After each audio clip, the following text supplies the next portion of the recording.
this recording was really lovely for me to do because I've already met Augustus Boadu in real life. I talk a little bit in this episode about how we met and the brilliant project that he has come onto the podcast to talk about, which is him helping a school in Ghana that was inspired by a trip that he took in November 19.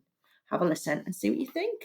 On this Corona Bloody Virus extraordinary episode of Light on Leeds, I have Augustus Boadu, who's remotely connected to talk to me. Hello, Augustus. Hello, Hazel. Thank you for coming along remotely on this horrible wintry day. Thanks for having me. Augustus, we already know each other because we met through a now defunct social media site, Google+, many, many moons ago. Yep. And I think we met in real life a couple of times. We have done, yeah. We went out. I think we went to support your other half one time at a live band event in Leeds Centre. Yeah.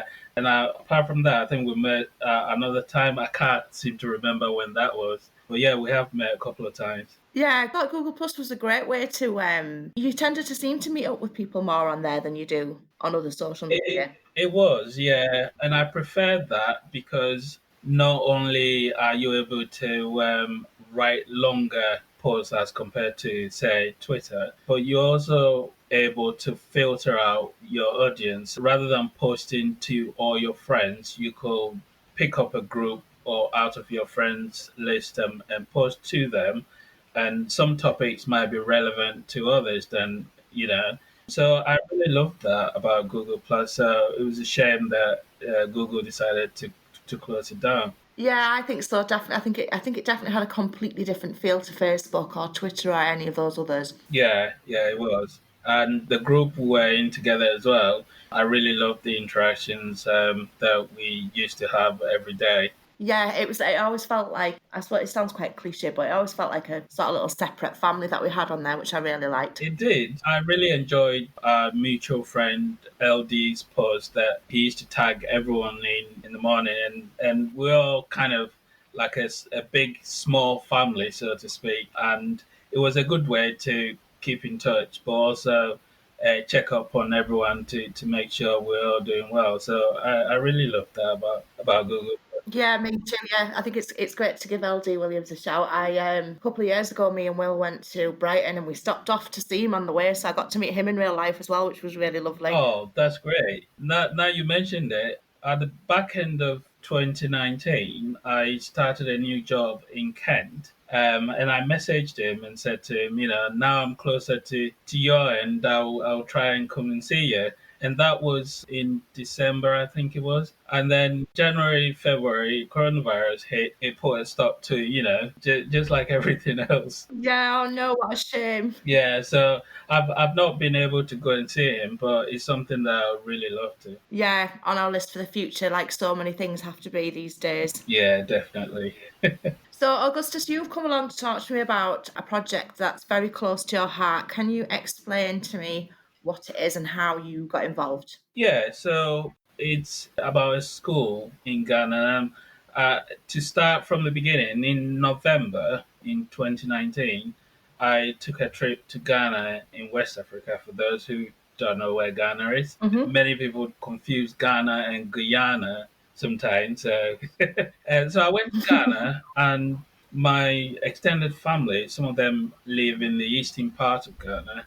So I've gone to see some of them, and my sister, her children were at school then. So I thought, oh, what a good way to, go and see them at school instead. Yeah. And it was the first time of meeting them as well. So it was kind of a good way to introduce myself to them. And so I went to the school. It turned out to be a good thing that I did because I got to see the state of the school, the environment that some children grow up in and study in. And it kind of gave me something to work with, an idea to be able to help the school in any and every way I can. So first of all, what struck me right at the beginning of that visit was the head of the school was sat outside with a desk and a chair on the corridor of the school building.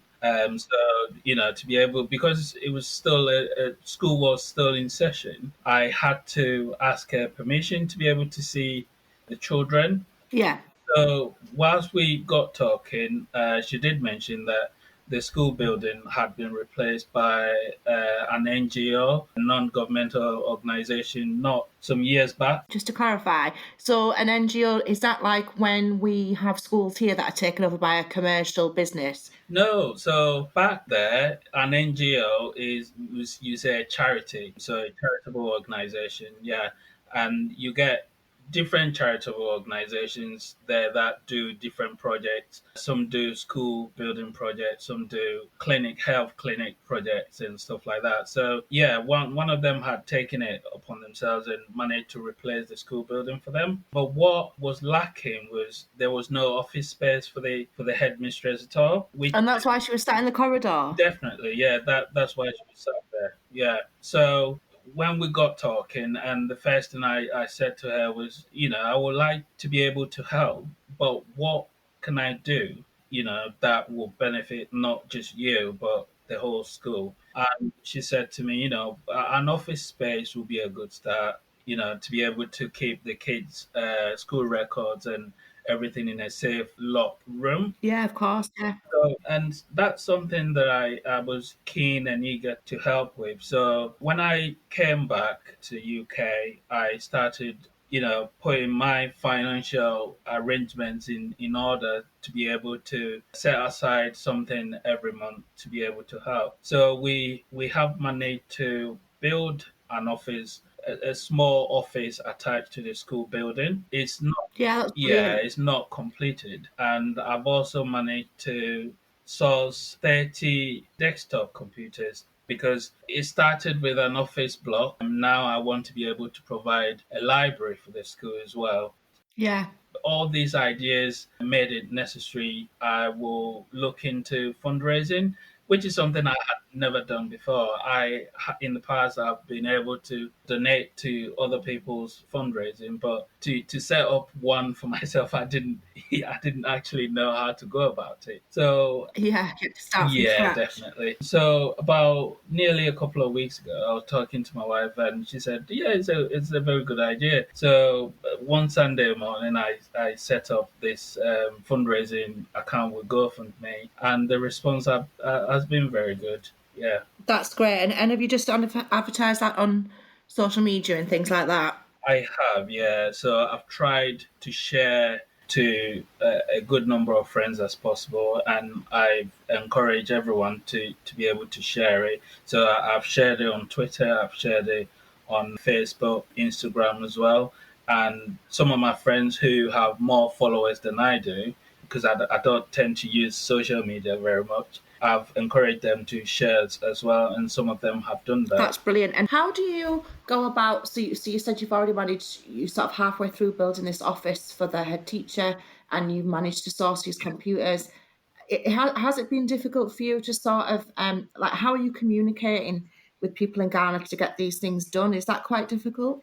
The difficulty at the moment is that the pandemic is a worldwide incident. So it's not just us in the UK who are in lockdown. Ghana also went into national lockdown back in, I believe it was in April last year. And school, I believe, opens this coming Monday. And so since they went into lockdown, the school hasn't opened at all up until about a week this coming Monday, sorry.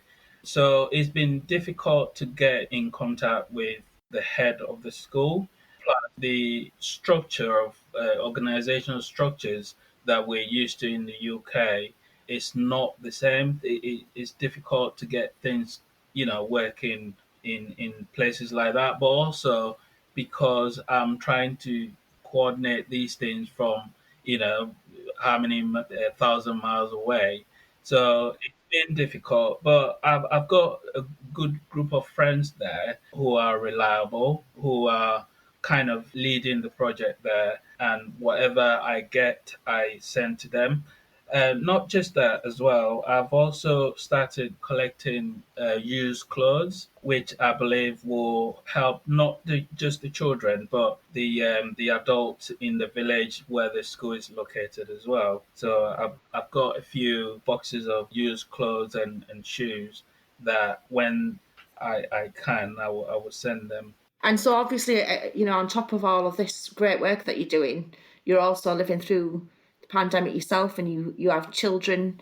Has that all been difficult for you during this time? It has been, but it's been difficult for everyone as well. Hmm. Not just children. I'm also still working full time. Hmm. Part of my work is remote working, so I'm working at home, which helps with the fact that the kids are off school now, so it helps with childcare and stuff like that. But I also have to visit the factory sometimes, which is located all the way in Kent. So when the lockdown rules allows it, I travel to Kent sometimes to work there for a couple of days and come back. So it has been difficult, but we do the best we can through these difficult situations. Of course, we do. And have you come across anything that's particularly helped you, like any sort of websites for school education, or is there anything that you've been doing for yourself to sort of help yourself through this time? I think what has helped is, for me personally, is realizing that a lot of the things that we thought were essential for our lives, things that we depended on, are not the most important things in life. And this pandemic has brought it all out, and we've realized that. So I try to keep what is important, if that makes sense, Yeah, things that we can let go and not think so much about what we've lost, but what we've gained, and what we've realized is important to us during these difficult times. It's helped lessen the burden, mentally, for me, and it's lessened the things that I think about, rather than say, oh, I can't go to restaurants, or I can't go to the cinema. And it also has brought us as a family together more, yeah. because now we are around each other more than normal, and that can create advantages and disadvantages as well. It can create friction, but we try and communicate more, and it's brought us together closer as a family. And another thing that has helped is the support that I get personally with the company I work for. Yeah. So they provide advice, and how to cope with these difficult times mentally. They provide, they try and make life as flexible as possible, so you don't have to work the 9 to 5 normal working hours. They allow you to, if you can start work at say 12 o'clock, say, as long as you cover your required contracted hours, Oh, that's useful, they, isn't they're it? very, yeah, they're happy with that. So it gives me the chance to be able to also remotely help my children with their schoolwork as well. So it has been really useful. Do you feel like you're learning lots from doing that schoolwork? I have, yeah. Things that I did when I was 12, 13 is Yeah. all back to me. I'm so glad that I don't have to do that. My son's a big, tall, grown-up man who doesn't live here. But yeah, I really feel for people who are having to work the way through the various systems that you have to use, and you know, I bet that can be quite a strain for some people. It can, and one thing I've also been discussing with my wife is that I help coach my son's football team. Hmm. So on the 12 football team on weekends, but now we don't do that anymore because of the national lockdown.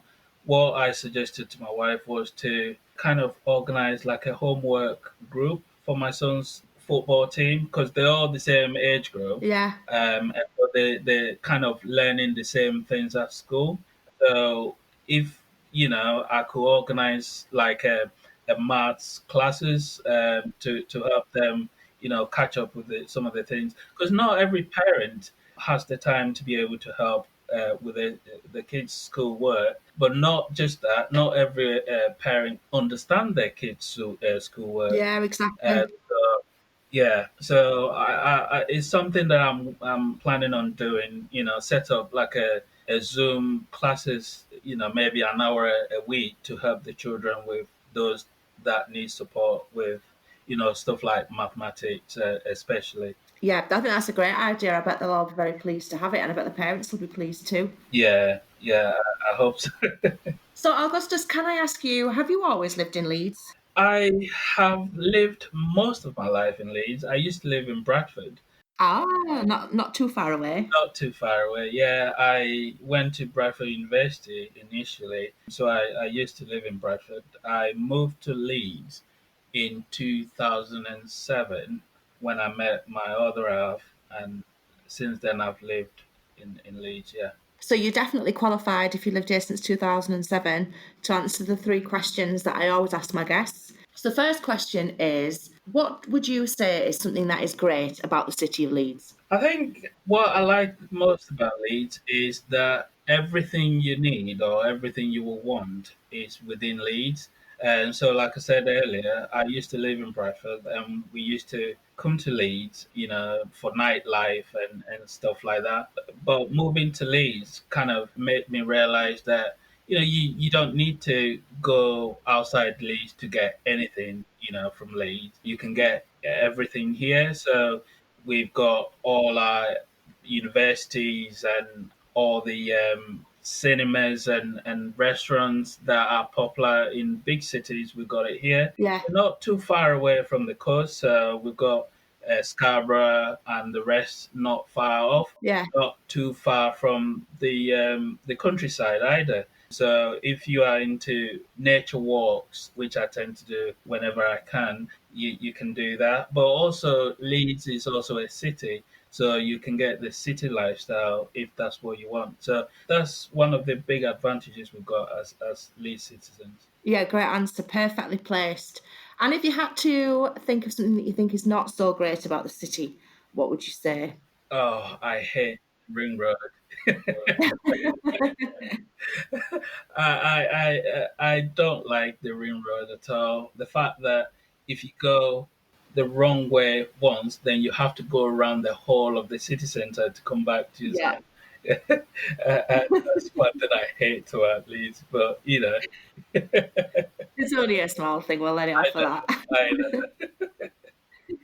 And if you met somebody who had been a resident of Leeds for a long time, would you be able to tell them about a hidden gem that you think they might never have heard of?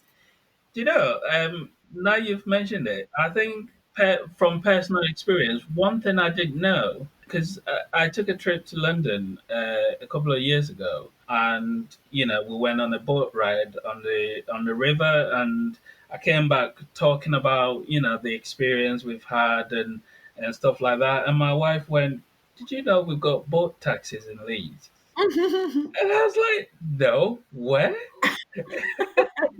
And yeah, so that was something that I didn't know. And to say that I've lived in Leeds for this long, it was a big surprise for me. So that's something that I would like to share with people who are in the same situation as me that didn't know Leeds had a boat taxi. Yeah, that's right. You can get on them at near Leeds Dock, can't you? Out near the armories. Yeah, yeah, Granary Wharf. You can get them there. So yeah, it was a good surprise for me. So hopefully now it's a good surprise for somebody else. Yeah, hopefully. And what will you be doing with the rest of your day today, do you think? So I work half day on Fridays. So I finish work at 12:30 this afternoon. And what I tend to do for the rest of Fridays is to try and, because I'm working from home and I spend 8 hours of my day up here trying to, work away from the children. So I get half of Friday to kind of all of us sit around and talk about anything and everything. Yeah. And yesterday we got a new puppy, so we got a new addition Oh, wow. to the family as well. Oh, what kind of puppy? We got a husky, so Oh, gosh, I bet that's caused all sorts of mayhem. yeah. I think mayhem for the dog itself because everyone wants to carry it and stroke it, and I'm thinking, I bet he's thinking, leave me alone. Oh, well, you've got lots of lovely walks ahead of you then. Yeah, definitely. The snow isn't helping either, so I think it'll be a day spent at home, Yeah. doing the little things that's been ignored through the week. Oh, well, that's lovely. Thank you so much for coming along and telling me all about your project. No, I thank will put you. links in the podcast notes so that people can click through and help or share your post and just try and get as many people to help as possible would be great, wouldn't it?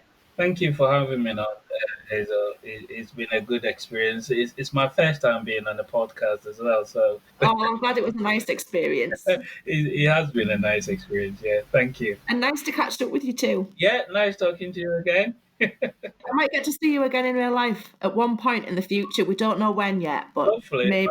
well, once we've all got vaccines in our veins and Yeah, things are back to some sort of normal again, yeah, yeah, we'll need to catch up again. yeah, definitely. Take care and give the husky puppy a big kiss from me. I will do. Thank you. Thank you, bye. Bye.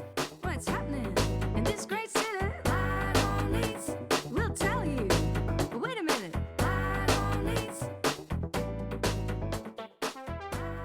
I really enjoyed catching up with Augustus. It was really great to speak to him, and I loved hearing about his trip to Ghana and the inspiration behind his GoFundMe page.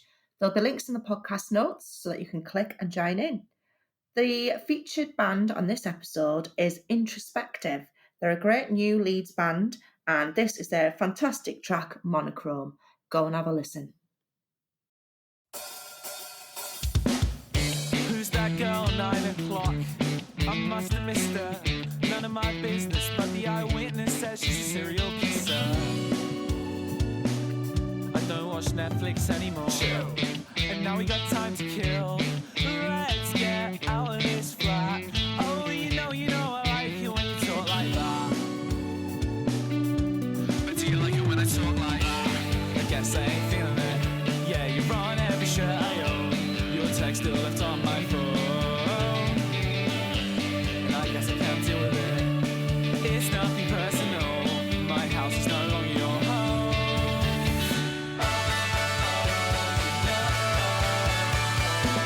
Gotta take some time alone. I just want you to go. This life, it's getting old. I feel so monochrome.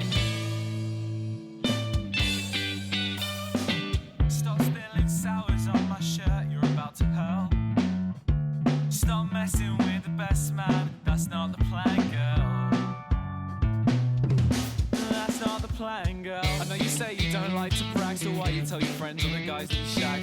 But hey, you say that you constantly wait, but I'm not sure that's the way that you want to get paid.